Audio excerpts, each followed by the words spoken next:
Hey folks, welcome. My name is Emily and this is Gently Chaotic Knits, which is generally a video podcast series where I talk about what I have been knitting, sometimes spinning, sometimes some other crafting. I have a little bit of sewing to share with you today actually, so that's very exciting.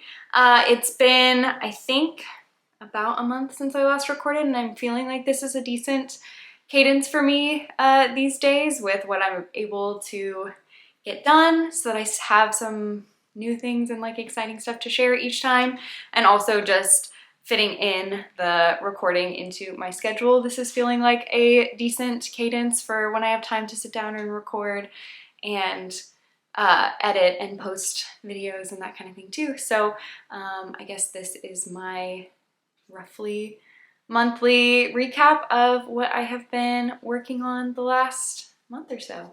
So anyway, I've got a couple finished objects, I've got some works in progress, I've got a couple new things that I've been working on that I'm really excited about.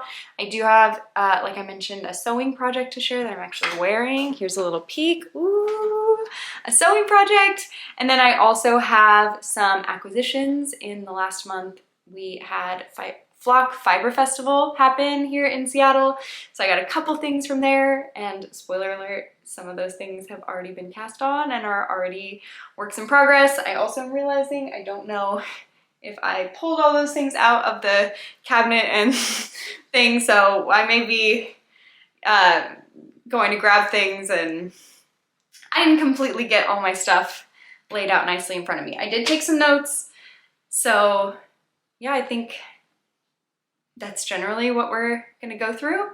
And then, yeah, I think that's it. So let's go ahead and get started with finished objects. What I'm wearing today is not technically a finished object because it was finished and I shared about it in my last episode, I believe, but I did want to wear it again today because I think I was wearing actually a different vest that I had finished last time. So wanted to wear this one today also because it goes with my sewing finished object.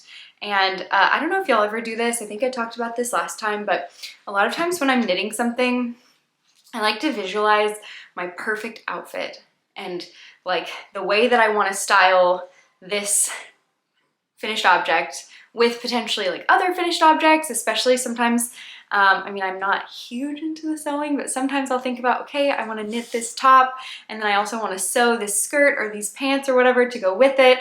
And then it's a fully me-made outfit, and having that kind of vision in mind, I really enjoy. And I know some of my other knitting friends do this too, and we talk about that all the time. Like when we talk about what we're working on, it's like, okay, and what are you gonna wear that with? And like, what is that gonna go with? So anyway, this is the Strata vest by Jack C. Slack that I knit.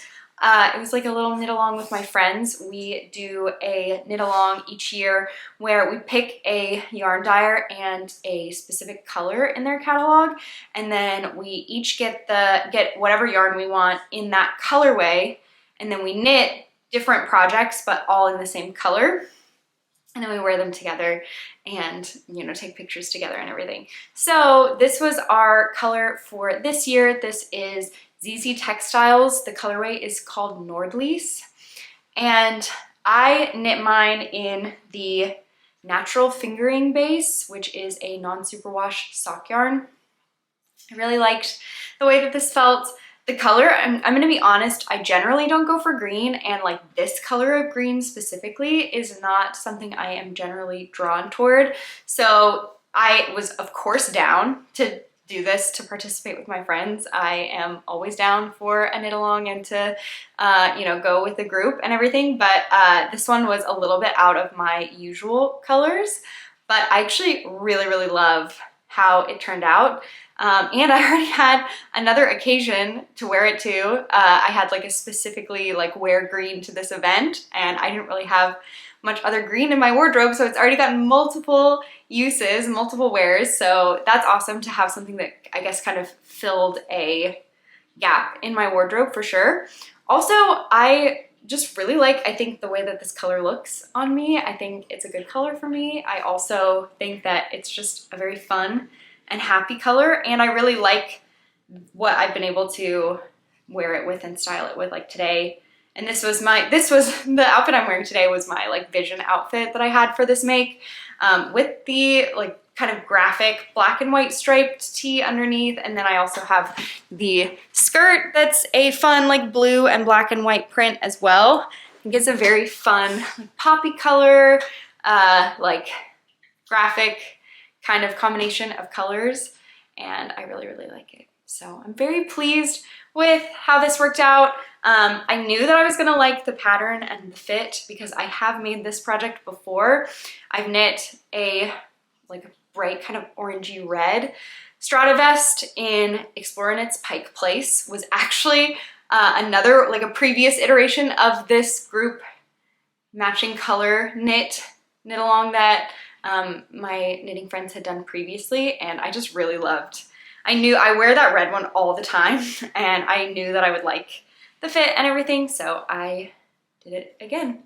I think that this is the size, well actually you know what, why don't I go back, because I don't want to say the wrong thing. I can go back to my notes from last time. This is size 2, I was going to be wrong. So this is the size 2 that I knit, and I think I roughly did everything to pattern. I think there is supposed to be these little like decreases in the ribbing around the armholes that I did last time, but I didn't think there was a need for it this time, so I didn't do it this time because it's your armpit, like you're not really gonna see it. And I think that, oh, one thing I do remember that I'll say is that lengthwise, the pattern has a full length version and a cropped version. I found that the cropped version was too cropped for my taste, and the, sorry, I just kicked the leg. Hopefully that didn't make too much of a disturbance. The cropped version I thought was too cropped, and the full length version I thought was too long. So I think I knit this roughly like halfway in between the two. I don't remember exactly. I think I maybe did 6 inches from the underarm before I started the ribbing. And then it has a long ribbing. I can stand up a little bit. You can see the ribbing is quite long. Oh, also look, my nails kind of match that blue and like graphic look as well. But anyway, it's a long ribbing, but I think I did like 6 inches before the ribbing maybe from the underarm. And I don't remember what the pattern called for the 2 different lengths, but I mean, of course, like you can just knit it however long feels good to you, and you could shorten the ribbing if you wanted to. I like the look of the long ribbing, and it's a 3x1 rib too, which I like the look of. So anyway, I know I already talked about, whoa, I just said all those words so quickly. I know I already talked about this knit last episode when I finished it, but I wanted to wear it today. I do have another garment finished object, but I'll probably just wear that next time. Although, hopefully I have other finished, I don't know, maybe I should have worn that today, but I wanted to wear this so that I could wear it with my skirt as well and show you all my skirt, which I will try to either take another clip and post it, like paste it in here when I talk about the skirt, or try to zoom out so you can see it a little bit better. I promise I'll make sure that you can see the skirt a little bit better when I talk about it. But anyway, that's what I'm wearing. Not really a finished object, but still something that I'm wearing on the podcast for the first time. So yeah, okay, that's plenty on that. Let's go into finished objects. So like I mentioned, I do have another garment finished object. I was working on this last time and I finished it since then, and that is the Saltwind tee by Sari Nordlund. So here it is blocked. I have woven in all the ends, but I haven't trimmed them yet. I did such a good job at my Norman, he wants help, but he also doesn't want help. So anyway, I had a really productive knit night with my friends last week, was it? Or maybe the week before, where I brought all my projects that I had finished anytime recently that I hadn't woven in all the ends, and I finally went and woven all the ends. So this was one of them too. So all the ends are woven in, it's been blocked, it is ready to wear. I just haven't trimmed the ends yet, but this is the Saltwind tee by Sari Nordlund that I knit in Brooklyn Tweed Dapple. So the cream is Brooklyn Tweed Dapple in the Barely There colorway. The yellow, like gold color, is Brooklyn Tweed Dapple in the Medallion colorway. And then the red is Retrosaria Pomar Mungo in the Rust colorway. And I bought the cream and the yellow, like the Brooklyn Tweed Dapple, from Apricot Yarns in San Diego when I visited earlier this year. And the Rust is actually from my friend Maya. She knit a tee and had a good amount of it left over and gifted it to me to make something with. So I put it in this tee. So anyway, I made some modifications for this tee. The primary modification was the stripes themselves. So the pattern calls for 2 colors, like a main color and a contrast color, and you do 16 row stripes for the 2 colors. And I wanted to do smaller stripes, and I also wanted to do these, like the colorful stripes I wanted to do with the red and then the yellow in the middle and then the red on the outside. So what I did is I actually did 8 row stripes for the main color, and then I did 2 rows red, 4 rows yellow, and then 2 rows red. So this whole chunk together adds up to 16. So it's like 8 for the colorful part and 8 for the cream. And that actually made it work really well with the pattern, so that it actually matters kind of where you end up on the stripes, so that the stripes on the sleeve line up with the stripes on the front and back of the body as well. And also so that the front and the back end up at the same stripe too.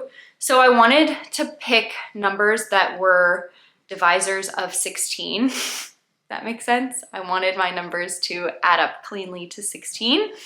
So I have 8 and 8 adds up to 16 nicely. You could also do like 4, 4, and 4, or, I mean, yeah, that kind of is all that works out well. I guess you could do different lengths, like you could do the main color could be longer, you could do like 10 and 6 or something like that. But anyway, I did it this way and it made the numbers work out pretty nicely. I did make some slight modifications to this, so I was really nervous about running out of the cream yarn, which I'm glad that I was cognizant of that, because I was kind of close to running out. I had only a small amount left.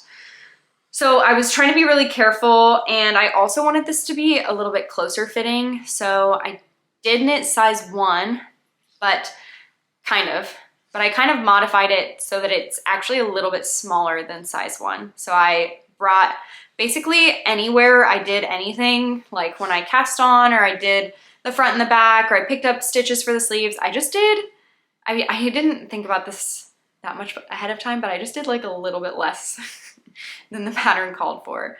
So this is just roughly size 1, but like a tiny bit smaller at every point, if that makes sense. And I'm really happy with how it turned out. I will say, when I wear it, like I've just tried it on, I think it's gonna relax when I wear it for a longer period of time. I just kind of put it on last night, and I think that the sleeves are maybe a tiny bit big. Like the body fits the way that I want it to, but the sleeves are a tiny bit big.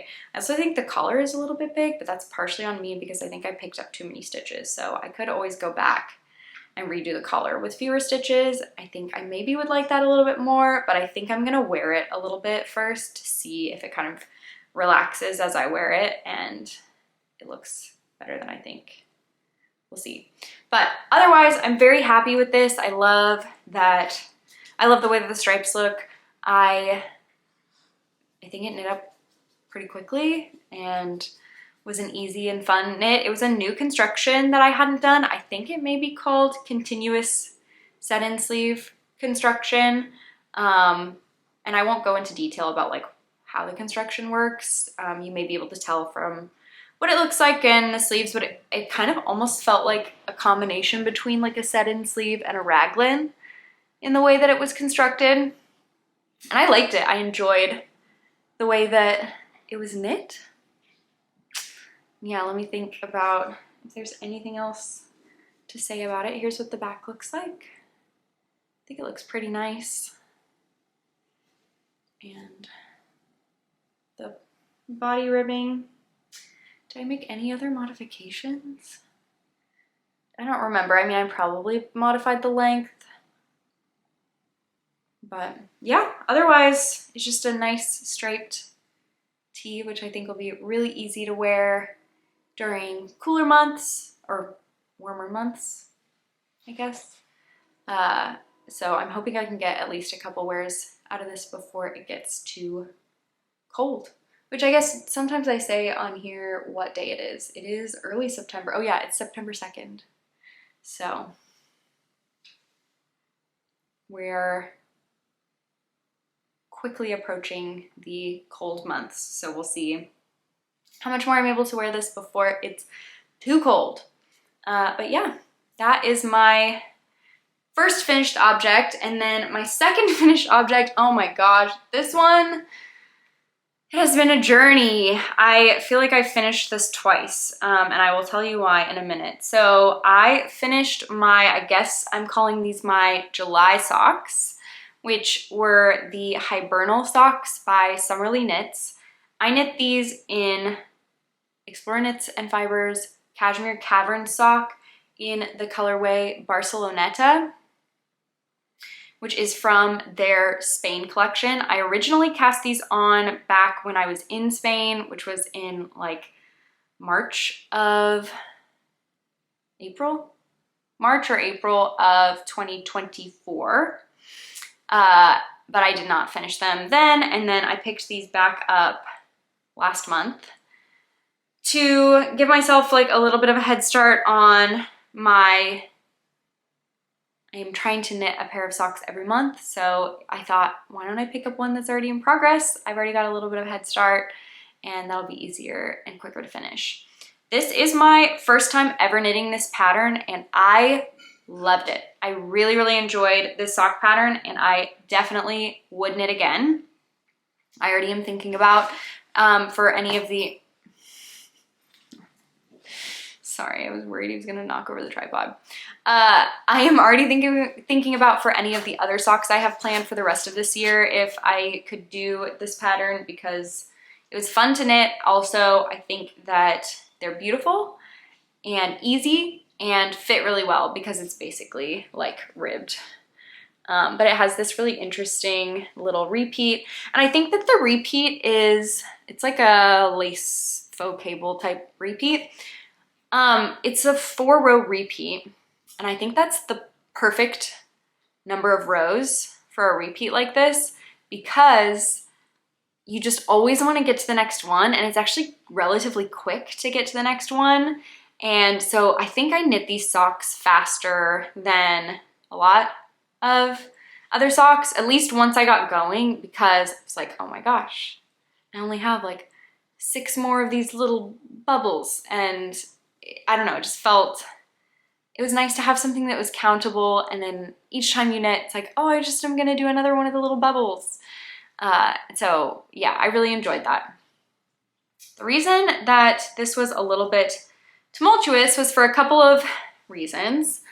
I finished these and I told you all that I had a knit night the other day where I went through and I woven the ends on several projects. So this was one of them and the tee that I just finished. And then I had another pair of socks that I finished. Actually, I guess I can show you those too. Let me scoot my chair up and grab those. So these socks, which were my June socks maybe. I finished in, I don't know when. You may be able to see this and already know what I'm gonna say the problem was, but, well, the first problem. Finished these socks, also woven the ends. I haven't trimmed them yet, but I woven the ends on this and these and my tee.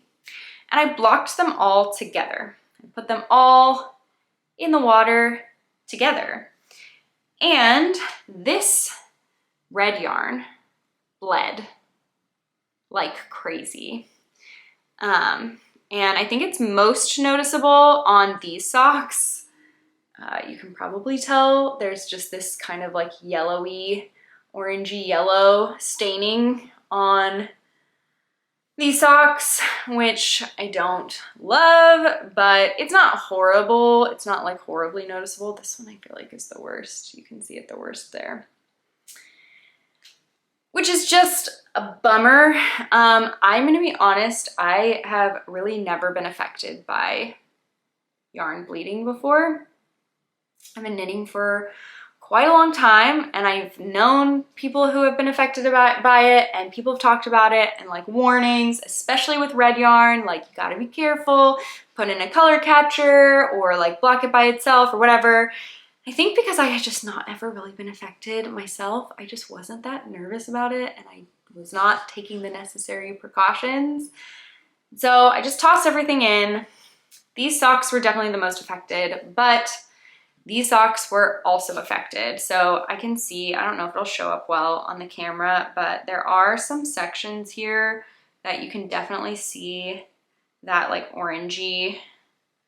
In this light, it's kind of hard to see, but like around here, maybe around the heel, you can see it's just like a little bit orangey. And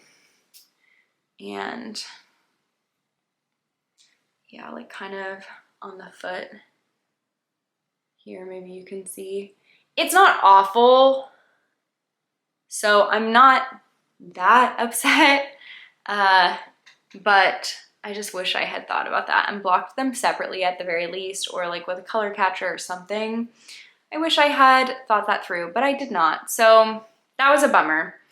So I was pretty bummed about that. I'm very grateful that my tee was not really affected. There was like maybe one lightly orangey spot down by the hem, but it's not really noticeable at all. I'm wondering if it's because the fiber content is different. So the tee is a wool and cotton blend, and I'm wondering if maybe because of the cotton, it just didn't soak up the dye as much as the socks did, which are primarily wool. So anyway, that was a bummer, but that was only the first problem. So that, you know, I was like, okay, whatever. So I wore these socks for the first time after finishing them on, I guess it was on Saturday. I went over to a friend's house. I came home and I was sitting on the couch and I noticed that there was just a hole in the bottom of the sock. It was the first time I was wearing it. I'll try to put a picture up here of the hole. It was by the toe. I can show you roughly where it was. You can maybe even see the line of where I have reknit that part, but it was like right here by the toe, and there was just a hole in the sock. And I looked and it wasn't like worn or anything. It basically just looked like the yarn had been cut. I have no idea what happened. I don't know if I stepped on something. I don't know if I caught it on something or how this happened. I have no idea how this happened, but there was just a hole. And if I'm being honest, I should learn how to mend socks, because I have a stack of socks that have holes in them that need mending. Some of them are mine, some of them are my husband's. I need to learn how to fix them, but I've never done that before. So instead of mending the hole, I was like, this is close enough to the toe, I'm just gonna rip it out and reknit the end of the toe. So I did that last night. You can see probably the line is like right here where I picked back up and reknit just the toe, like the tiny, just this bit of the toe. And it's back, good as new, but it was so annoying. It's one of those things where I knew if I didn't do it soon, I was not gonna do it. And it's so sad because I was wearing these socks on Saturday and I was like, you know what? I love these. These fit so well.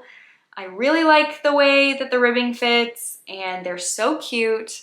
And I haven't been wearing hand knit socks that much. And I wore these and I was like, man, hand knit socks are great. I should wear them way more. And then there was a hole and I was so bummed, but it's okay. I fixed it. I did fix it. I was on such a knitting kick this weekend, which I will talk about in a minute as well. But it's like, you know what? I'm just gonna do it. It's gonna take like 30 minutes. I'm just gonna fix it. And I did. And so now these are finished, definitely. Hopefully I don't somehow get another mysterious hole in them. Also, I may wash them again to see if some of the like red dye comes out. But honestly, I don't think it's too bad. I don't think it's too noticeable, so I may leave it for a while. But anyway, that is my second finished object and my final finished object for the episode. Now let's go into works in progress. And I have several. Some are old, some are really old, and some are new. So let's see, what should we start with here? Let's start with my new socks. So those were my, I guess, what are we calling that? My July socks. Last episode, I did a little update on where I'm at with my 2025 year of socks. So if you're curious, I'm not gonna go through and like relitigate all of that again today. But if you're curious about where I'm at, you can watch that last episode. Right now, I think I'm saying I'm on my August socks. So these are my August socks, and let me show you them. So here they are. This is just some vanilla socks, honestly. I actually cast these on while I was at a baseball game. I did not have a pattern in mind. I just picked out this yarn that I wanted to do in the summer, and so I just cast on. This is 64 stitches, and the yarn is Pasley Knits Salty Sock in the colorway Sunflower, which I think is from her Harry Styles collection. This is from a little bit ago, but I mean, if you see these colors, it's so me. It's beautiful, just this beautiful, like bright, well, not even that bright, but like buttery yellow with like little bits of green and blue. So cute. Here's what it looks like in the cake. So you can see that. Really enjoying this yarn. I really like the feel of it too. The Salty Sock I think is a non-superwash sock base from Pasley Knits, which I am really enjoying working with. I think this is my first time working with this base of hers. But anyway, so I cast on just 64 stitches and I did do a, what is the word that I'm trying to think of?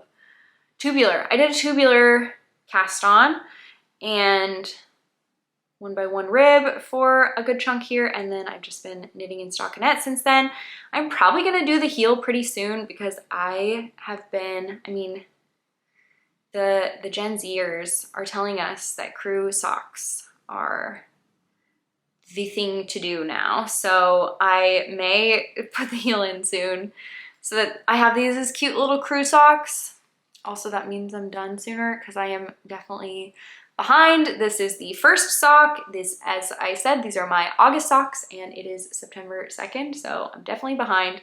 But I'm feeling like finally I don't know, like I said, maybe we'll talk about this a little bit. Oh no, I dropped my yarn. And we talk about this a little bit toward the end of the episode, but I'm really feeling like I'm getting my knitting mojo and knitting energy back in a big way, or at least I'm hoping that it's gonna stick. I got a ton of knitting energy this weekend, and so for the first time in a while, it's feeling like I maybe have the ability to catch up. I think if I stick with it, I'm feeling like I might be able to catch up. And for some reason, I think fall also, like I had mentioned before, well, I don't know, I don't want to get into this conversation too much now because I'm going to talk about it more later, but in the fall, it feels like there's just a lot more space and time for knitting. I think seasonally, it just makes sense. But also, the summer has felt so busy. And this last weekend was our first weekend where we didn't have very many plans with like friends and other folks and stuff. And I was able to just take some time to knit and it felt really good. And I'm anticipating more days and more weekends like that in the fall. So I don't know, all that to say, yes, I'm behind on my socks, but I'm thinking that maybe I can catch up. Maybe I could finish these and another pair in September. Maybe that's crazy, but anyway, these are my August socks.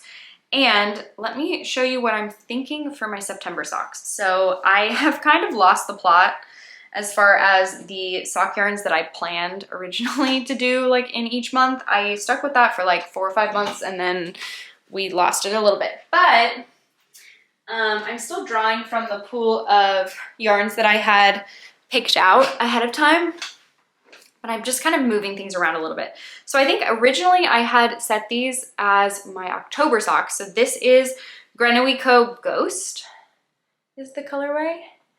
And I love this yarn. I've had this yarn in my stash forever, and I've always wanted to make like a spooky, Halloween-y pair of socks. And it's like got this fun blue and orange, like teal and orange in it. How cute is that? Ugh, I'm just so obsessed with it. So anyway, instead of doing this in October, because I really want to wear these socks like for Halloween or like around Halloween, if I make these my October socks, I'm nervous that I won't have them done in time to wear for Halloween or like in the lead up to Halloween. So I'm thinking maybe I'll make these my September socks and then I will definitely, hopefully, have them ready for Halloween or like around Halloween. So I'm thinking that once I finish the Pasley Knits ones, I will do these ones next. And I haven't decided on a pattern yet, but I'm thinking something that has like yummy texture. Maybe the Seasons socks by Summerlee. Or I could do another Hibernal. I think would be cute in this too. Anyway, that is where I'm at with my socks. Other works in progress. So why don't I give you an update on the cutie little bison that I am knitting for my friend. So let me pull that out. So I think I shared this last time that one of my friends is having a baby and I am knitting a little bison from the Moosh and Friends book by Cynthia Vallet. I'm knitting Forrest the bison for her little baby bean. So here he is. Here's my progress. So last time I think it was just a head that I had. Let's see if he'll focus and y'all can see him. Come on. There we go. There he is. Oh my gosh.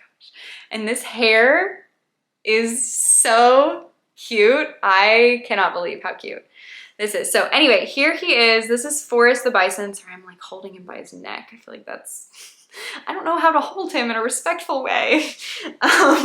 Anyway, I have finished his head, his arms. I finished his body and I actually finished his bum last night. And I have a little marker here for where his tail is gonna go. So all I have left are legs and tail. And then I am gonna also knit him a little pair of pants and he'll have like a cute little outfit. So I'm hoping that I can finish this very soon because baby is due pretty soon. So I wanna have this ready to give to my friend when baby comes. And then I have another one that I need to knit as well. I think I may have shared about this last time, but another one of my friends is also having a baby soon and I am going to knit I think the donkey, I think his name is Horatio, for that little baby too. So those little guys in the book are so fun to knit. As far as yarn goes, I am using the main color for this is Knitting for Olive Merino. I don't actually know the colorway. And then like all the little contrasts are just from scrap yarns. And yeah, I think he's really cute. I think he's so cute. And I think everyone who knits from this book or knits any of Cynthia's patterns just has incredible things to say about the instructions and everything. But I'm here also to recommend if you ever find yourself in need of a little knitted toy or like knitted little guy, definitely recommend Cynthia Vallet's, I don't know if I'm saying that, her name right, Cynthia Vallet, I assume it's Vallet, but I don't know. I definitely recommend her patterns. I think she has some standalone patterns that are not in the book, but the book has some really cute ones. Like I want to make the raccoon Oh my God, he's so cute. Here, I'll show at the front. He's so cute. Look at him, the little raccoon. I'm obsessed with the raccoon or the pig. Oh my gosh, Alphonse. Look at Alphonse. So cute. The one I'm knitting for my other friend is, let me see, Horatio. And I think I'm gonna make him like an orangey red pair of overalls, which will be so cute. I even got the little buttons. Actually, I should say my husband picked up the little buttons for me for the overalls. So anyway, as soon as I finish Forrest the Bison, I will cast on Horatio the donkey. So I'll just have a little guy on my needles for a while here until we have all these new babies, which is very fun. So anyway, that is another work in progress. And then I have, okay, this one is one I've had on my needles for a long time, and I finally picked it back up and I've been making some progress. Maybe some of y'all that have been here for a while can guess, but I really, really, really want to finish this by the fall/winter. I want this to be done. I'm targeting November. I want this to be done in November. So this is my crosshatch wrap, which it's kind of the crosshatch wrap. It's kind of the crosshatch wrap by Jared Flood, but I also have like pretty heavily modified this. So this is a crosshatch wrap. This is a 2-color brioche giant wrap. It's already so big and so long, and I'm not even that close to being done. I mean, I guess I'm kind of close, but anyway, I am knitting this out of Rerum Natura, Rerum Natura Gilliatt in the colorway Fusain, which is this beautiful dark charcoal gray. And this is Spinaway Farms Italian Merino, which I got from New York Sheep and Wool Festival not last year, the year before. 2023?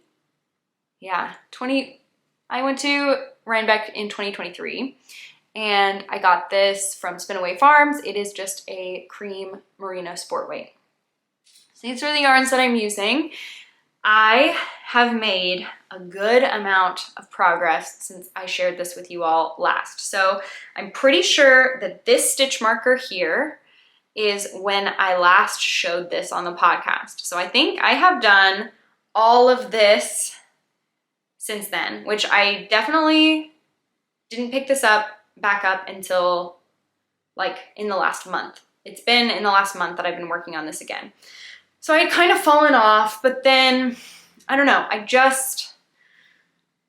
was ready. I felt like I needed to get going so that I could have this for this winter. So here is my progress. I will move this up and then hopefully that will motivate me to make more progress before I next record. I am at, I think, around maybe 60 inches. And the pattern calls for 76 inches blocked. And I know this is gonna stretch a ton when I block it because it's 2-color brioche. I just know it's gonna stretch a ton. So I was originally thinking I would maybe go until like 70 inches and expect like 6 inches of stretch. But now, here, let me show you. So this is like maybe 60 inches right now. Here's what it looks like just folded over here, in which I could wear like a wrap like this, you know, I think would be really nice, and just kind of like toss. Or the model, even the wrap version, wears it like all the way wrapped around like this. And if you can see, like that's just not long enough. Like I need this one to be, I think, at least this long. So I think I'm looking at like at least another foot, which I guess if it's currently 60 inches and I'm going for 76, then that would be right. Like this would be like 12 to 16 inches right here. And then it would be, so I think if I can wrap it around once and then I have like a good amount of tail on both sides. I think that will be good. But like, oh my gosh, it's so squishy. It's so squishy and nice. I love it. I'm also feeling extra motivation because my friends Megan and Ariel are knitting this along with me. I started this way before them, and I was struggling in my motivation. I was like, Megan and Ariel, please, friends, will you help me knit this along with me? I need the accountability. I need the encouragement.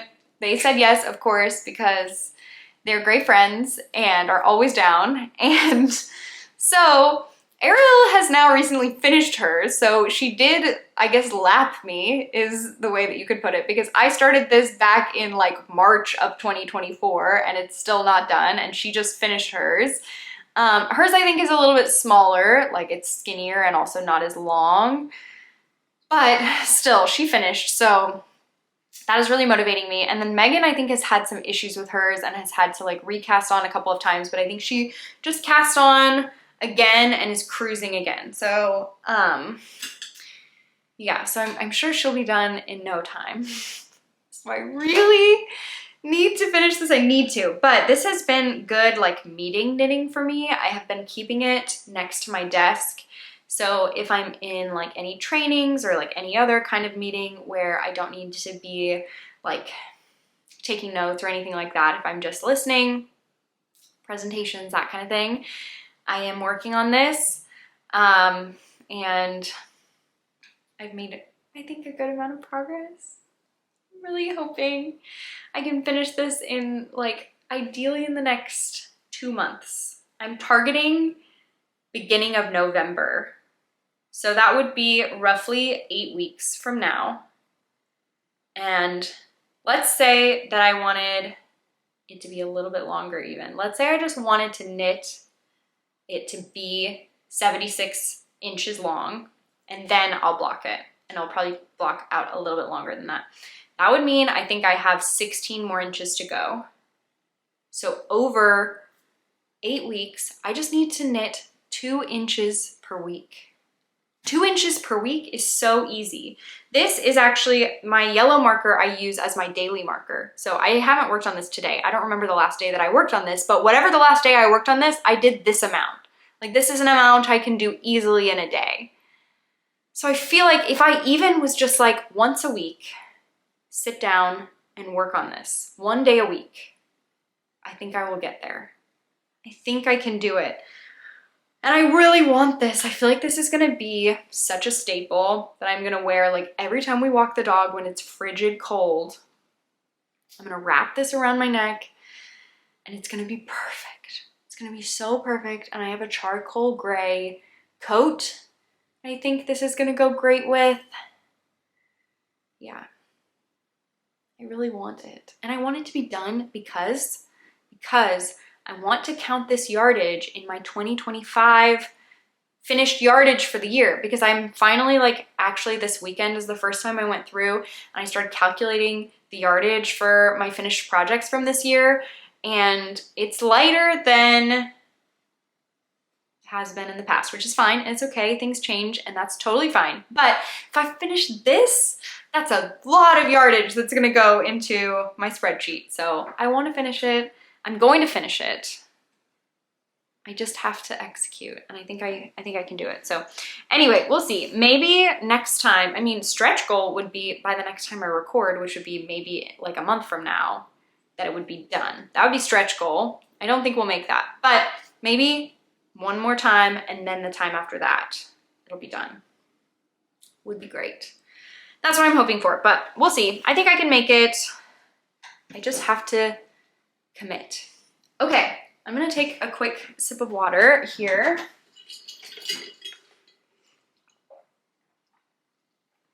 Okay, and then I have one more knitting work in progress, and it's new, and I've made a lot of progress on it, and I'm very excited about it, and I'm excited to share it with y'all. Okay, so I am knitting the Honey Tea by Brianna Mason, who is Woolbird Knits, I think, on Instagram.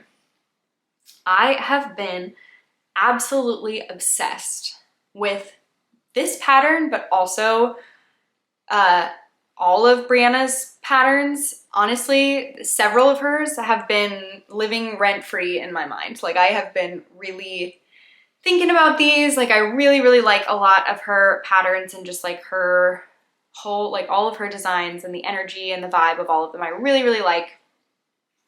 But anyway, this one I had on my list. I really wanted to make, oh shoot. I'm losing stitches because I have my sleeve on small circumference needles. Anyway, I really wanted to knit this. I didn't have a good yarn in stash because this pattern calls for a sport weight yarn, and for some reason I didn't have great sport weight options in stash, and so this was top of my list to shop for at Flock Fiber Festival. And I had a vision in mind that I wanted to do this like a rusty red color. Part of the reason why is I was just imagining this perfect cabled t-shirt that is like a transition from summer to fall. And especially because as we get into kind of like September, even early October here in Seattle, a lot of times the weather is still kind of warm. And so I wanted this beautiful rusty red cabled tee for me to wear in this like September kind of transition season. And also because I think it'll be perfect to layer. And like I'll wear this color in the spring and I mean, it doesn't matter that much to me. I just love this color. So anyway, this is what I was looking for. I found a couple of decent options at Flock, but the one that really called to me was the Spinster's Daughter Sport, which is a collaboration between Farmer's Daughter Fibers and Spin Cycle Yarns. And this is the colorway Insomnia. And I got 3 skeins of it. And I cast this on, I think maybe a week ago, but I have knit the vast majority of this in the last weekend. It was a long weekend, so, but basically the last 3 days. I had done, I don't know, maybe like, I wasn't even done with the increases on the back before this weekend. I was like maybe 2 inches in the back, and then I just became obsessed and I couldn't stop knitting it. I know for some folks that may seem like that's a lot of knitting for a long weekend. For some folks, you all may be like, that's nothing. Like that's what I always do in a weekend. And so I'm not here for any kind of like judgment or anything like that. But for me personally, in the place that I'm at with my knitting right now, this felt like a lot of knitting for a weekend. So I'm very proud of that. I am knitting size 1, which I'm a little bit nervous about, is too small. It's hard to stretch it right now because it's on the needles. It's gonna stretch a lot. It's really gonna stretch, and I want it to relax nicely when I block it. So I decided I was kind of in between size 1 and size 2, and I decided to go with size 1 just because 1, it's less knitting, and I was a little bit nervous about my yardage, but also I figured that it would stretch a lot. And I'm not opposed to it being like a little bit closer fitting than the pattern calls for it. The pattern calls for some like positive ease, I think, like maybe 4 to 6 inches or something like that. I may not quite have that much. It may be a little bit closer fitting, but I think it's gonna be really cute. But the pattern is a drop shoulder, so I'm not quite at drop shoulder yet. We'll see if when I block it out, it may just be a little bit of a drop. It may look a little bit more like a satin sleeve, we'll see. Yeah, I'm obsessed with this color. I have finished the front, the back. I have joined at the underarm, so just barely joined at the underarm. And then I actually finished my first ball of yarn. So I bought 3 skeins for this. I finished my first, and then instead of continuing on the body, I decided, I don't normally do this, I normally just continue on with the body, but I decided to go back and do the collar and the sleeves because I think I'm maybe gonna do a mid-project block, which is crazy. I never do that. I don't know what got into me, but I'm thinking I want to do a mid-project block just so that I can get a better idea when I'm trying it on to see like how the length is gonna work and if it's gonna sit the way that I want it to, and like worst case scenario, if it seems really bad, I could restart. And at that point, I won't have knit the entire thing. I will have only knit like half of it, which is better than, like if I have to restart at that point, it's better than restarting after I've knit the whole thing. So anyway, I ran into a little bit of a problem, which I don't know if this is gonna pick up at all on the camera. It actually looks okay, but I don't know how noticeable it is. But I finished my first skein, and then I wound up my second skein for the collar and the sleeves. And I picked up and knit the collar. Here's the yarn, by the way. I picked up and I knit the sleeves, or picked up and knit the collar. And the color looked a little bit different, and I really don't know how well this will show up on the camera, but it looked a little bit like darker, richer, kind of redder, like brighter red almost for the collar. And then I picked up one of the sleeves and I felt like it was really noticeable. And I don't know if y'all ever do this trick, but I often will ask my husband like, hey, I'm not gonna tell you where, but if you could tell somewhere there was like a change in color, where do you think that would be? And it's like, if he points out the spot where it is, then it's like he noticed it and it's noticeable. And if he points somewhere else out, it's like, okay, it's just like, you know, there's natural variation, whatever. So I asked him and he noticed the sleeve for sure. The collar I think was a little bit less noticeable, but he definitely noticed the sleeve. I had gotten a good chunk done of the sleeve, and then I was feeling iffy about the color, and also I realized that I messed up and I was like following, because I'm knitting size 1, but I picked up the number of stitches for size 2 for the sleeves, just because that was way closer to the number of rows that I had, because I had to extend, basically my row gauge is off, and so I had to extend the number of rows that I knit for the front and back. Anyway, it doesn't matter that much, but basically I picked up size 2 for the sleeves, but then I accidentally followed size 1 chart for the sleeves because I was used to knitting size 1 because that's what I was knitting for the body, and so it was messed up and all the things were not lining up. I was like, what's going on? And then I realized that I did that and I ripped it out, partially because of the color and partially because of the, well, I mean, I was gonna rip it out anyway because I messed up and was following this wrong chart. So I ripped it out last night and I was like gonna recast on or pick up around the sleeve, but then I thought, you know what, with this color thing, I'm feeling a little bit weird about it. I'm just gonna sleep on it. I'm gonna see how I feel in the morning. Sometimes when you're trying to go to bed, you're like trying to fall asleep and you can't stop thinking about your knitting, you think of a good idea. So I had the thought, if the color is off in this second skein, which I have a third skein as well. So I was like, okay, maybe I could just wind up the third skein and use that for the sleeves. But then that means I'm gonna use the one that I feel like is off for the rest of the body. And that means that there would probably be just a line in the body where you would noticeably be able to tell the change in color. But I looked at my second skein and I thought, you know what? The outside of this skein looks a little bit different in color, but the inside looks more similar. And there's just more variation in this skein than there is in the other two. And again, like I doubt you can tell on camera, but I decided to re-pick up for the sleeve with the inside of the ball rather than the outside.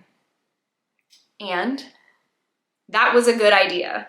I definitely think that that has helped. The lighting is different down here. Like I'm downstairs and I was upstairs yesterday when I was working on it. So it's harder to tell, and I think you can probably still tell a little bit of a difference. Like the collar, I can tell less down here that it's different than I could upstairs. So there's probably still a good amount of difference in the sleeve too, but I definitely think it's better. I think it was way more noticeable when I was pulling from the outside. So I guess I don't know how long this is gonna last. If I start from the inside, like can I get through this sleeve and the other sleeve?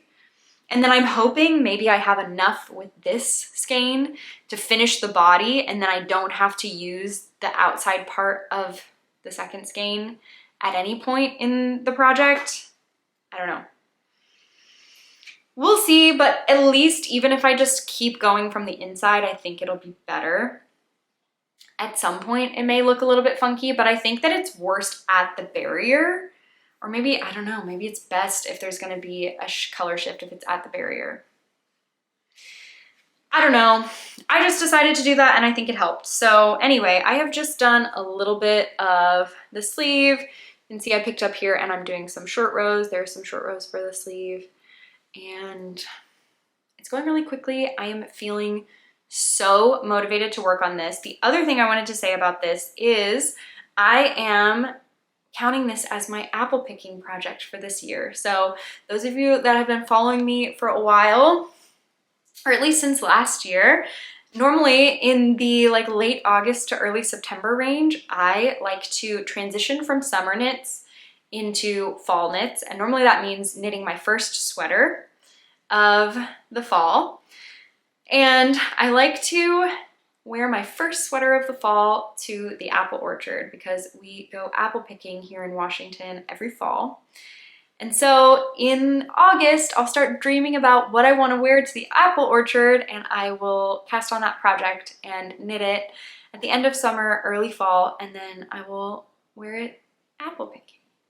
And we did a little bit of a knit along, a very casual knit along for this last year. And I'm going to be honest, I just do not have the coordination in me this year to coordinate all of that. But I mean, we can do an even more casual knit along this year. If you want to knit something to wear apple picking, you should definitely do that and like send me a message or whatever if you want to chat about it. I'm definitely open to that. But like we had a group chat and did some videos and stuff last year, which I just don't think I have the capacity for this year. But I am knitting my own apple picking sweater, which this year is actually a t-shirt because last year when I went apple picking, it was actually quite warm. I went a couple of times and it was quite warm each time that I went. So I thought, one, I really wanted to make this tee. Two, and so like I wasn't quite done with t-shirts and like summery knits yet. And two, I think this will be perfect, hopefully, for the weather and for the fall, but still a little bit warm weather. And I think it's beautiful and like the color and everything screams fall and apple picking. So I think it will be good. So anyway, this is my apple picking, I guess not my apple picking sweater, but my apple picking honey tee. And I am delighted. I'm feeling very motivated by knitting this. I have been mentioning earlier that I wanted to talk a little bit about getting my knitting mojo and like my knitting energy back in a big way. And I think a lot of it was around this tee. So I just felt so much more knitting energy this weekend than I have in a while. And I think part of it was just my, like I said, my motivation to work on this knit. I just really was feeling it. But I wanted to talk about how I think I hadn't really realized that my knitting energy and my knitting motivation had gone away. And I'm wondering if anyone else has experienced this.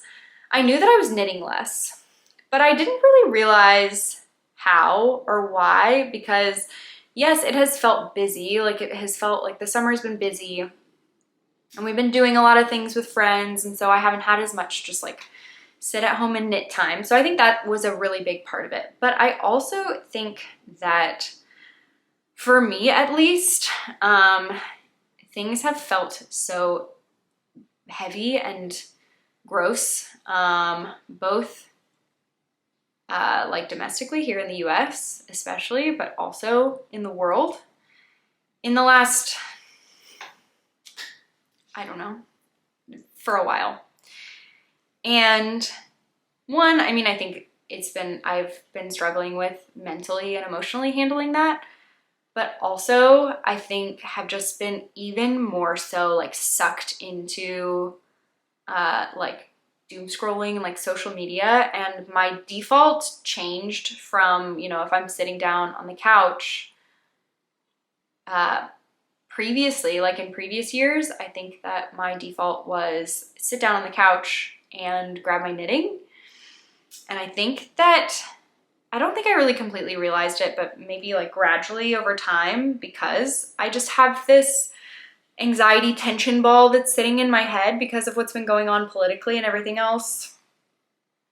I think my default changed to like picking up my phone to see what was going on and to, yeah, like basically doom scroll. And so I think I was just spending more of my time doing that and less of my time knitting. And it's really sad, and I'm almost getting like emotional thinking about it. Like, it's horrifying, a lot of what's happening in the US and in the world right now. And I've been doing what I can, you know, taking actions that I can take in my community and everything else. But it's, yeah, it's just, I think it's just been so heavy that like I lost that knitting as a default for myself, for my time. And for some reason, this project this weekend almost like snapped me out of it in a strange way. Like we didn't have a ton of other plans this weekend, and I just felt really motivated to work on this project. And so when I sat down on the couch, I went to pick this up before I went to pick up my phone. And I realized by the end of the weekend that, one, I had made way more progress on this than I expected, but also it's not even that I didn't know as much about what was going on, but like I hadn't spent as much time just like sitting in the grossness of what was happening online and in the world. And that's not to say that I want to be completely disconnected or uninformed about what's going on, because I'll always at least be, you know, somewhat connected and informed and everything. But it just felt so much better not to just like sit in the like the grossness and the sadness of it. I don't know. I know lots of people have like really big feelings about things all in this realm. And so if this is something that any of you all have dealt with, I would appreciate like hearing your thoughts or whatever, hopefully with like some kindness as well. But yeah, I don't know. I just was really, really grateful for something to do with my hands. And I know I've always had that, but for some reason, I think I had this moment of just like a little bit of a wake up with it this weekend. And it felt really good. And I'm really, really hoping that I can continue with that energy too, and just like maintain that default setting of, if I'm sitting down and, you know, I'm chatting with a friend, or I guess if I'm chatting with a friend, I wouldn't be on my phone, but I'm like, you know, I'm finished with my work and I'm gonna sit down on the couch for a minute before I start cooking dinner. Like my default is I'm gonna pick up my knitting, even if it's a short period of time. And I think that's a lot of where, like previously when I was knitting a lot more, it was every spare bit of time that I had, even if I was in the car for 10 minutes. And I mean, of course, not driving. Like if, you know, my husband was driving or someone else was driving, I would knit in those 10 minutes, you know, or like we're waiting to get our food at a restaurant. Like I have my knitting with me. I'm going to knit in the 10, 15 minutes it takes to get our food or whatever. And I think that I had just switched over in my head to not like use those little bits of time for knitting and use them for like scrolling or, you know, whatever. And I'm feeling that shift back to, or I don't know. We'll see if it sticks. This was just a weekend, so I don't know. And I probably talked about this for too long now, but anyway, I'm just wondering if other folks have had this happen, and I'm feeling hopeful about my own shift back into doing something that feels good and productive with my hands, as also a sense of like relief and self-care almost. I don't know. And feeling like I'm doing something creative and building something with my hands in this moment of just like grossness. I don't know. It feels really good and almost powerful as a distraction, I guess. So anyway, those are my musings. I'm feeling good about getting back into this like really good rhythm with my knitting, and I feel like I have this project to thank for that. So I'm feeling good about that too. Anyway, I'm gonna do the 2 sleeves. I'm gonna do a mid-project block and then we'll see where we're at. And I'm really liking this. And who knows, maybe it'll be done before I know it. I hope so. I'd like to have it done in the next couple weeks so that I can go apple picking with it. Like late September would be great. So anyway, that is my honey tea and also my ramblings about knitting and the world. And that is it for my works in progress, my knitting works in progress. Yeah, I have been thinking a lot about what I want to knit next and what I'm going to cast on next. I have a couple things I'll talk about here in the acquisition section that are candidates for what's up next, but otherwise I'm feeling kind of open and I'm feeling excited about the prospect of following my knitting joy and knitting what feels the most exciting to me in the moment. So I've got some candidates and we'll see what I decide to cast on next. So yeah, that is the knitting stuff. I have been promising a little chat about my sewing, so maybe let's do that next. And then I don't really have spinning updates, but I can chat about that in a minute too. So let me maybe scoot the camera back and then I can just stand up and show you all my skirt. Here, I may need to point it. Well, no, not up. I don't, is this, how do I do this? Maybe here? You can see it a little bit. This is a kind of self-drafted, I guess, half circle skirt that I sewed. I'll do a little spin. Here she is. And also it has a zipper in the back. I don't know if you can see that, but I put the zipper in as well. Let me come back here and sit down and then I can talk about it. Okay, let's see. Scoot this a little closer. Okay, this is a half circle skirt that I sewed following Jacqueline Salem's YouTube tutorial. I have sewn a half circle skirt with the same tutorial previously. I have like a rusty orange floral half circle skirt that I love and wear a ton that I sewed following the same tutorial. So this is the same one. I will link the video in the description. I found it to be very helpful and a great watch if you are looking to do something similar.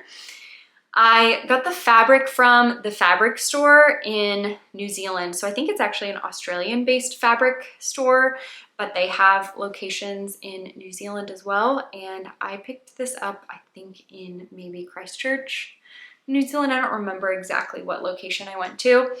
I actually was not planning to go to this fabric store, but we went to a yarn store that was nearby and we saw the fabric store and I was like, let's just pop in. And then I saw this really beautiful, like poppy blue, almost like a, it's not really a royal blue. I don't know what to describe, but with these cute little white and black flowers, which I really loved. And so I got, I think maybe 2.5 or 3 meters of it. And always, this was always the plan, was to knit another of these half circle kind of midi skirts. It has a interfaced waistband, which you can see here.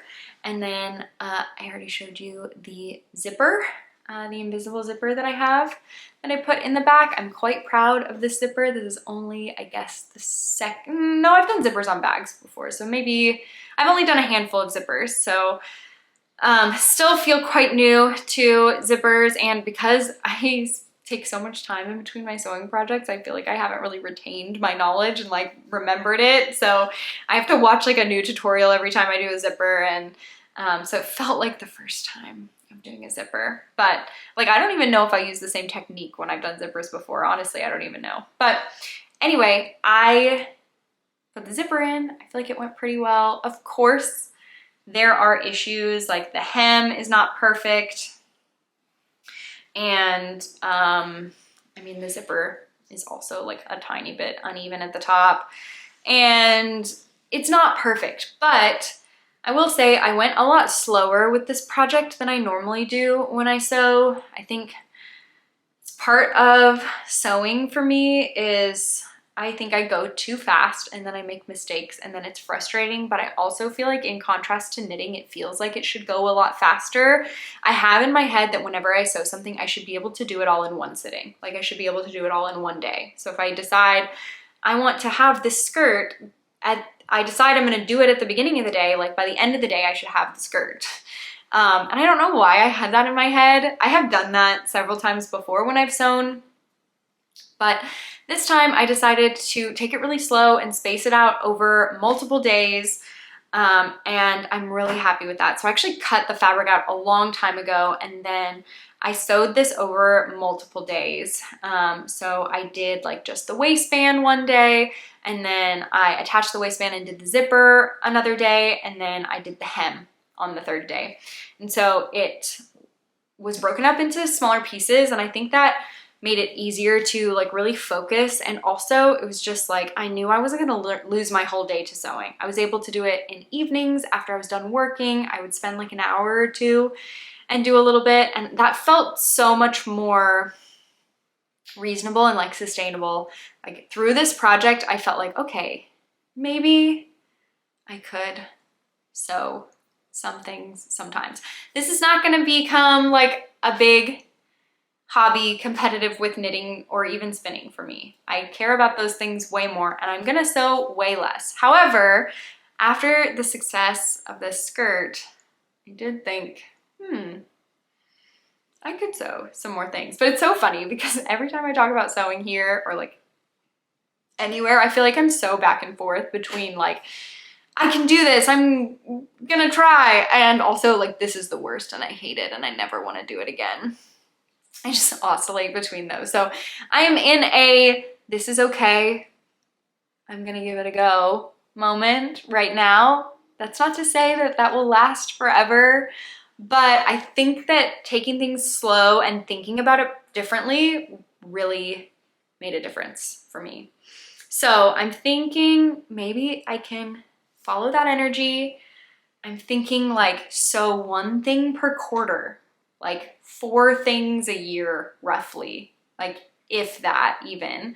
I want to really kind of lower my expectations for myself and also just no pressure, take it slow. I do have fabric for 2 more projects in my stash and patterns picked out for those. And I did order some more fabric that is not here yet, but I have been dreaming of this like black and white gingham skirt that I really want. So I got some fabric for it. And then I also really wanted this yellow gingham dress. My friend Coley was wearing this incredible yellow gingham dress at Flock, and I know I've seen her wear it previously before too and like share about it on Instagram. I love it so much and I was like, I need a yellow gingham dress. I need a yellow gingham dress. So I ordered some gingham fabrics from, I think from Matchy Matchy Sewing Club. They had a Labor Day sale as well. It's like, okay, twist my arm, I guess I'll get some fabric. So I did order some fabric and it's not here yet. I will share it in my next episode whenever it arrives and my plans for that. So anyway, we'll see. I'm gonna take it slow, but also a la envisioning my full styled outfits for my finished knits in particular. My cabled tee, my honey tee, I'm imagining wearing with this black and white gingham skirt. And I think it would be so cute at the apple orchard with like blundstones and the gingham skirt and the tee and like maybe a denim jacket and like a ball cap. I think it would be so cute. I think it would be so cute. So anyway, that is what I am envisioning and we will see if I can bring it to fruition. If not, no big deal, no worries. That is what I am envisioning right now. So that's how the sewing is going. We're taking it slow. We're keeping it low pressure. I have been feeling quilting energy, which I have not acted on to this point. But I have at times been feeling like,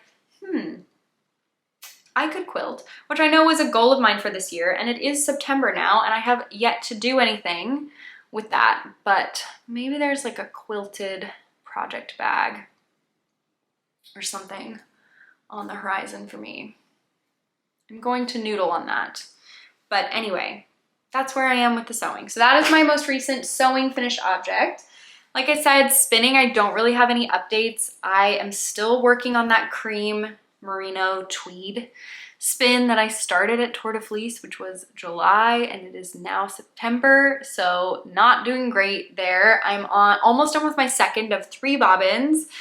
I really am hoping that I can finish this soon because I have several other spinning projects that I am really itching to get going on. So I have that that I am working on, and then acquisitions is all that I have left. But I'm quickly going to try to switch out or charge my battery so that I don't get cut off. Okay, I'm back. Battery is plugged in, and I also got all my acquisitions ready so that I wouldn't have to break in the middle to grab everything. But before I go into acquisitions, I wanted to share my one knitting plan / spinning plan that I have up ahead to see what y'all think about it, because I'm feeling really excited about it, but I'm curious about your thoughts. So one of the next spins that I want to do is there are a couple of 2-color Andrea Mowry shawls that have come out recently. One I think is called Through Lines maybe, and one is called Nightlights. I think that's the more recent one. And both are very beautiful and like this really nice kind of long diamond shape, which I really love and I think wraps up really nicely around like neck and is great for like a scarf shawl kind of combo moment. And so I have these 2 braids of fiber that I actually got at Flock last year from Hello Lavender. So this one is the Flock 2024 colorway and it's on Rambouillet. And this one is Sunflower, which is Falkland. And I want to spin these 2 together. So I'll do a 2-ply of some kind and spin them together for one color of the shawl. And for the other one, I'm thinking about using this unspun that I have that I haven't ever used. I've never used unspun before. I have basically a sweater quantity of it. If I use it for the shawl, I don't know how much I'll have left over, but I honestly think I have enough. I might be able to use it for the shawl and have enough left over to use for a garment or something. We'll see. Maybe a vest at least. Anyway, I'm imagining these together as like the yellow is one color and then the light bluish green is another color.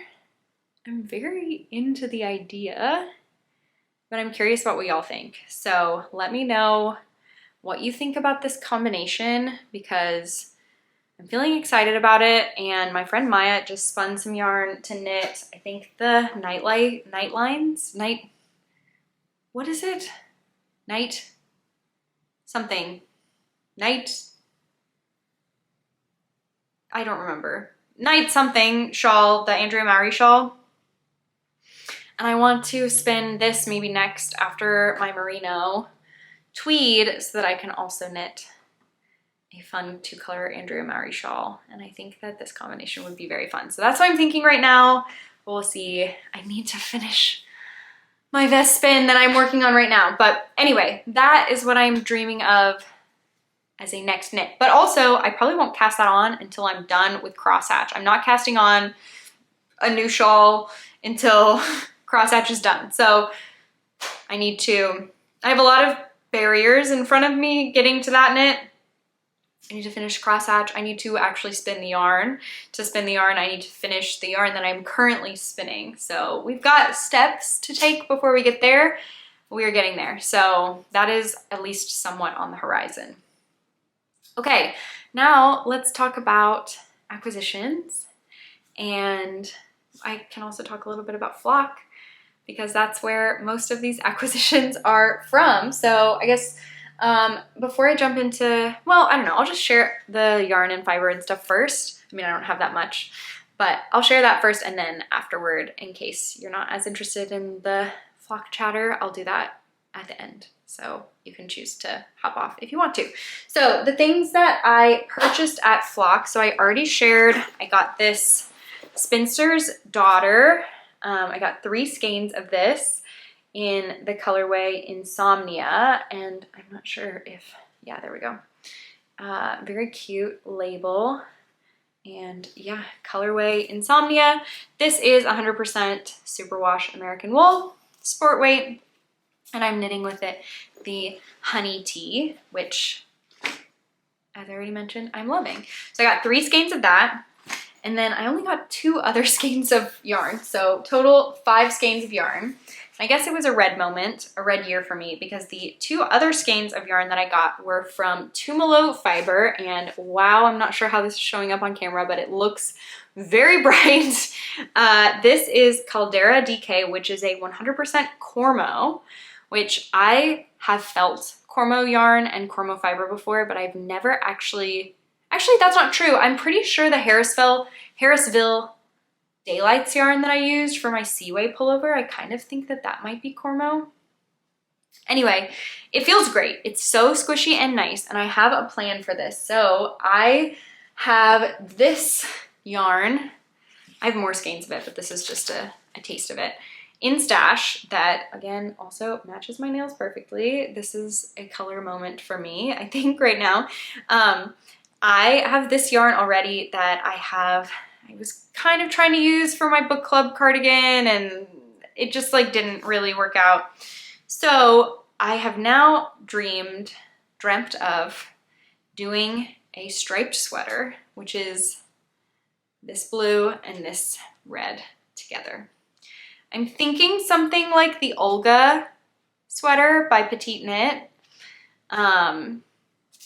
which I have seen like several of my friends have knit, and it looks so cute, and this would be, I think, such a fun color combination. So that is what I'm tentatively thinking, something like that, some sort of striped sweater would be really, really fun. So that is what I got this red for. I just got 2 skeins of it, which should be plenty to stripe with the blue. So that's it for the yarn. That is all the yarn that I got at Flock. I did get just 4 ounces of fiber. I really didn't buy that much at Flock this year, but I just got this fiber. I got, each of these is 2 ounces, and it is actually Easy Spin cotton. So this is 100% cotton, Pima cotton from 316 Dye Studio. I'd seen that they brought it to Flock last year as well, and I think they sold out of it really quickly. I had some friends get it, and I really wanted to try it. So it probably will be a while before I actually spin this, because I've got lots of other things that I want to spin before then, but I just got 4 ounces of it to try. I'm not sure what I would make from this, maybe like a tank top or something like that. But yeah, I got 4 ounces of the Easy Spin cotton in this really fun, bright, like marigold yellow color. The name of the colorway does not say. I don't know. But very fun. It feels great. It feels very good, and will hopefully be fun and good to spin. I just kind of wanted to try it. It was just for fun. And then I got a couple of like little trinkety type things that I'm excited about. These were from, I guess this is the bag. It's Mabel and Jess. I don't know if that's their name. I think I'll try to link their information below in the description. But they had a booth at Flock, and I got these really cute tomato stitch markers, or not stitch markers, stitch stoppers. Are so cute. I love them. You can see, yeah, you can tell. There we go, it focused. So I got those, which I really love. And then at the same place, I have been on such a raspberry kick this summer, and they had the cutest little raspberry stitch marker. Here, let's see if that'll focus. There we go, yeah. It's so cute. It's just a cute little raspberry. They had so many other cute little stitch stoppers and stitch markers as well. They had a ton of really, really cute ones, but the raspberry one, I've been on such a raspberry kick, so could not go without the raspberry. So those were my little bits. And then I got, oh, I actually have it here, I can show. I got a strawberry print, art print, which I need to frame and hang up, which is very cute. And then, yeah, that's it. That is all for my flock acquisitions. I do have a couple of non-flock acquisitions. These are both for gifts. And so these will probably be cast-ons pretty soon here. One is actually for the little donkey that I mentioned I'm making for a friend. I did not have a good leftover yarn that would work for the color of the donkey. So I got, this is Dusty Moose from Knitting for Olive, which I thought was actually a perfect color for a donkey. It's called Dusty Moose. So this is just Knitting for Olive Merino. I just ordered this from La Mercerie and just got one ball of it. So this is what I'll use to make the donkey. And then I also got some yarn for my brother-in-law. So I don't know if those of you that have been watching me for a couple of years may remember that I went through and knit sweaters for every member of my immediate family. I knit the dad sweater pattern, which is a pattern by me. Of course, originally I knit them for myself and my dad, but over the course of about a year, I knit them for every other member of my immediate family. So my mom and my brother and my sister. And my sister got married this summer. And so I thought it was time that I forgot. I also knit one for my husband. That's very important because it would be kind of wild if I was knitting one for my sister's husband before I knit one for my own husband. I knit one for my husband as well. I kind of forgot about it because I wear that sweater more. Like I love to wear that. Not that he doesn't wear it. He wears it, but I wear that sweater all the time. Anyway, I got the yarn to make one for my brother-in-law, my sister's husband, and he is very excited and has been very sweet about it. I've been chatting with him about the yarn. He loves purple. And so I want to do purple for him. And I did get Rerum Natura Gilliatt, which is the same yarn that I used for my mom's, my brother's, and Nafis, my husband's sweaters. So I've used this for this pattern before and it's worked out great. It is a little bit thicker than the yarn that I originally used for the pattern. And so I generally will just like adjust and knit one size down, which actually is nice because it makes it go a little bit quicker. So that's nice. And I will probably cast this on soon. I'd like to have it done by the end of the year so that I can gift it to him this December. But yeah, I am gonna get some measurements from him and then I will cast on and get going. So that is my other acquisition. So I have, yeah, a couple acquisitions for gifts and then my flock acquisitions, and that's it. Like I mentioned, I did order some fabric that is not here yet, but I will show you all when it gets here. I'm very excited for that too. And then otherwise, I'm kind of feeling, I know it's September, but I'm kind of feeling like I'll probably be done now. Purchasing yarn or fiber or fabric or anything for the rest of the year. I think that I'm feeling, I wouldn't say anxious, but I'm feeling like I am at capacity for the amount of yarn and fiber that I have. I'm feeling like I would really like to work through and maybe even destash a little bit, not a ton. I love so much of what I have and I feel like I will get around to knitting with most of it, but there are a couple of things that I maybe would consider parting with just so that I have a better grasp on what I have in my stash. But yeah, I am feeling good on yarn and fiber for the foreseeable future. So anyway, let's talk a little bit about flock, and I can do like a very quick update on what else has been happening in my life. But first, flock was lovely. It was really, really great. I went and spent a lot of time with my Seattle knitting friends there. So my friend Maya and I went together. We took it a little bit easier this year than we have in the previous years, just like a little more casual. There wasn't anything there that we were like, oh my gosh, we have to have this. We need to go in right when the doors open and like make sure that we're there, you know, rope drop the fiber festival. That we didn't feel like there was anything that we, you know, must have like that. So we went and got brunch the first Saturday morning, and then went a little bit later to the marketplace, which was really nice. Got to walk around and chat with lots of folks. Got to meet up with our other Seattle knitting buddies. I got to do the meetup for the Pacific Knit West Flock U-Cal, which I shared about in my last episode. We did a Tora U garment pattern knit along with my friends Megan and Ariel, and so we got to have a meetup there on Saturday with all the folks that knit along for that knit along, and that was really fun to chat with everybody and take a picture together. The weather was beautiful, and so we got to eat outside, got to meet up with our friends Megan and Chelsea. That Chelsea had moved away, and she is True Lane on YouTube here as well, which I definitely recommend watching her videos as well if you haven't before. But she has moved to the East Coast, and so we hadn't seen her in a bit, so it was great to catch up with her as well and got to spend some time outside. And yeah, it was just really lovely. It was a great time, and it felt nice to take it a little bit slower and just kind of, you know, I don't think we even like made it completely all the way through the marketplace on the first day. We were just kind of moseying and chatting, and then weren't really in a rush, which was really nice. So really enjoyed ourselves.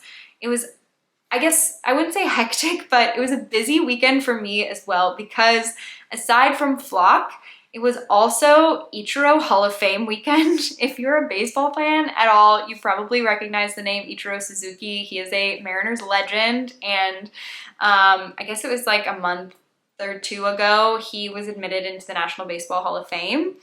And following his induction to the Hall of Fame, he had a number retirement ceremony, and also just like they called it Hall of Fame weekend, Ichiro Hall of Fame weekend at Seattle, like at T-Mobile Park in Seattle. And that was the same weekend as Flock, so I really didn't want to miss anything. I wanted to make sure that I could go to Flock, but also wanted to go to at least a couple of the Ichiro Hall of Fame weekend games at T-Mobile Park. So I went to the baseball game on Friday and Saturday nights. So on Saturday after Flock, I just went straight to the baseball game and met my husband there. And that was lovely. It was so much fun. We got to see the number retirement, which was so fun. I'd never been to a number retirement ceremony before, and honestly, who knows if I'll ever be able to make it to one again. It feels like it's not a super rare occurrence, but like a pretty rare occurrence. So that was so much fun, and I don't know, I think that I was just like in my feelings that whole weekend for a variety of reasons, but I straight up sobbed at the number retirement. I mean, there's nothing like baseball nostalgia to like really get me going. I'm also like a crier in general and an emotional person, and like baseball in particular for some reason just like really gets me in the feels. But I straight up sobbed. I was just like done for at the baseball game. So that was fun, but we had a really fun weekend. And then yeah, what else has been going on? We are on the tail end of summer here in Seattle. I guess, I don't know, maybe I shouldn't say that. I don't want to wish it away. I'm in such a predicament because I love summer in Seattle, because the weather in the summer here is perfection.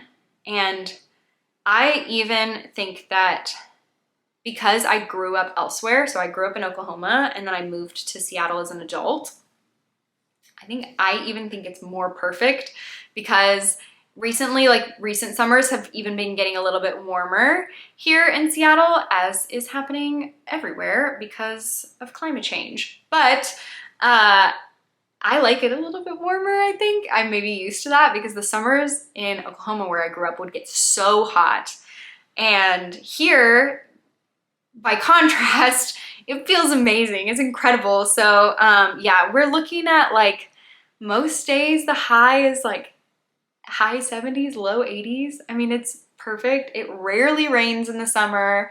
And so we have really been taking advantage of spending time outside, doing activities with friends, going to the baseball games, eating outside, you know, grilling, that kind of stuff. It's been going to the farmer's market. Oh my gosh. We have a farmer's market near us that happens every Sunday. year round, like not even just in the summer, but going in the summer, and walking around and getting our fresh produce and getting some fresh flowers, and then going and there's this, it's like Greek frozen yogurt almost. It's like cultured yogurt or something. It's basically frozen Greek yogurt. They come to the farmer's market and I get this, they have this little tiny like kids cup. It's barely any, but I get this little tiny kids cup of my Greek frozen yogurt and I walk around the farmer's market and I eat my frozen yogurt and it's just, it's literally bliss.